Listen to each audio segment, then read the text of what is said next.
여러분 반갑습니다. 함께 큐티해주는 남자 이종찬입니다. 저도 사람들을 굉장히 많이 만나는 직업을 가지고 있는데요. 제가 그렇게 많이 사람들을 만나면서도 자기 인생이 편하다, 자기 인생이 쉽다, 내가 요즘 너무 만족스럽다 이렇게 말씀하시는 분들은 그렇게는 많이는 못 본 것 같아요. 사람들은 남녀노소를 불문하고 동서고금을 막론하고 다 누구에게나 본인만의 문제가 있고 자신만의 굉장한 어려움들을 가지고 있습니다. 부자나 잘 나가는 사람들은 안 그럴 것 같은데요. 사람들과 얘기를 하다 보면 그 부자나 잘 나가는 사람들도 나름대로의 굉장한 고충들, 더욱더 많은 걸 소유하였기 때문에 많은 것들을 지켜야 되는 그런 고충들을 가지고 있는 거를 많이 봐요. 우리만 그런 게 아니라 우리 신앙의 선조들도 그랬어요. 신앙생활을 하면 목숨을 잃어야 되고 직장을 포기해야 되고 아이들의 교육에 있어서 불이익을 받아야 되는 이러한 상황 속에서도 열심히 신앙생활을 했는데, 이러한 성도들을 향하여서 예수 그리스도께서 곧 오시니까 조금만 참아라 라고 하는 이런 종말론에 대해서 이야기를 합니다. 그러니까 사람들을 겁주기 위해서 종말론을 이야기하는 것이 아니라 너희가 힘든 거 예수님이 오시면 곧 끝난다, 그러니까 조금만 참고 서로를 위로하라는 면에서 데살로니가 전후서라든가 요한계시록 같은 것들이 쓰였죠. 그래서 우리 인생에 끝이 있다는 사실은 우리 인생이 굉장히 큰 위로일 뿐만 아니라 커다란 축복이라고 저는 생각을 합니다. 그런데 오늘 전도서 3장 18절에서 22절까지 읽어보니까요, 전도사의 저자는 마치 이런 투로 얘기를 해요. 아니 그거 안 가봤는데 어떻게 아냐, 있는 건 확실하지만 안 가봤는데 어떻게 알아. 그러니까 우리가 오늘 하루를 주님 앞에 즐겁고 행복하게 사는 것만큼 값진 일은 없다, 이렇게 이야기를 합니다. 제가 오늘 본문부터 좀 읽어드릴게요. 사람의 영은 위로 올라가고 짐승의 영은 아래 땅으로 내려간다고 하지만 누가 그것을 알겠는가. 그리하여 나는 사람에게는 자기가 하는 일에서 보람을 느끼는 것보다 더 좋은 것은 없다는 것을 알았다.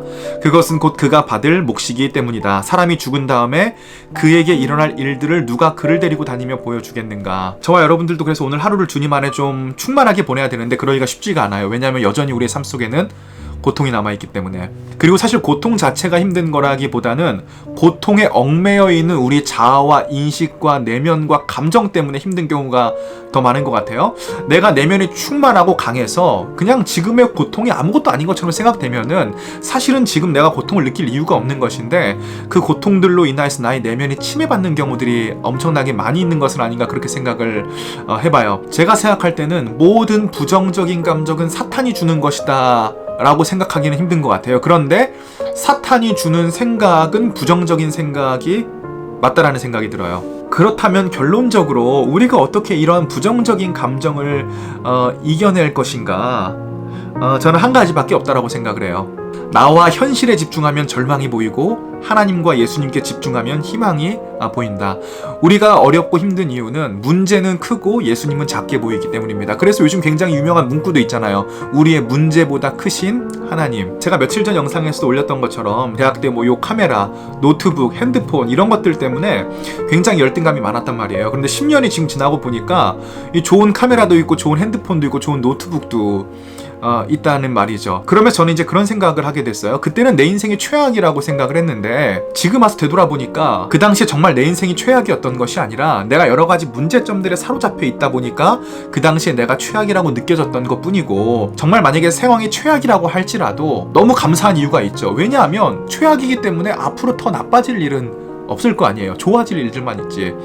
그래서 제 인생도 앞으로 좋아질 일만 있겠구나. 유튜브도 지금보다 구독자가 더 적어질 일은 없을 것 같아요. 제가 지금 하고 있는 모든 사역들도 지금보다 좋아지면 좋아졌지 나빠질 이유는 없는 것 같아요. 자신의 아들마저 우리를 위해 희생시키신 그 하나님께서 아버지와 아들과의 관계가 된 지금의 우리의 상태를 모른 척하고 버리시겠는가. 이러한 확실성 있는 근거에서 우리는 오늘을 하루 또 살아갈 수 있는 강력한 용기를 얻습니다. 우리의 인생이 지금보다 나빠지는 일은 많이 없을 거예요. 아주 특별한 경우를 제외하고는 없을 거예요. 그리고 나빠지는 일이 있더라도 나빠진 만큼 앞으로는 올라갈 일만 남을 거예요. 그럼 그것을 어떻게 확신을 하느냐? 우리를 위해서 아들을 주신 하나님을 생각하면 그 사실을 믿을 수 있어요. 그런데 지금 내가 겪고 있는 이 어려운 상황과 이 어려운 상황을 뚫고 갈 수가 없는 나를 자꾸 바라보면 점점 더 우리는 절망 속에 빠져들 수밖에 없다는 사실, 다시 한번 말씀드리지만 나에게 집중하면 절망이 보이고 하나님께 집중하면 희망이 보인다. 이 사실을 기억하면서 오늘 하루의 고통도 잘 이겨내시는 우리 종청자분들 되시기를 주님의 이름으로 축복을 드리겠습니다. 저는 또 내일 영상으로 돌아오겠습니다. Peace.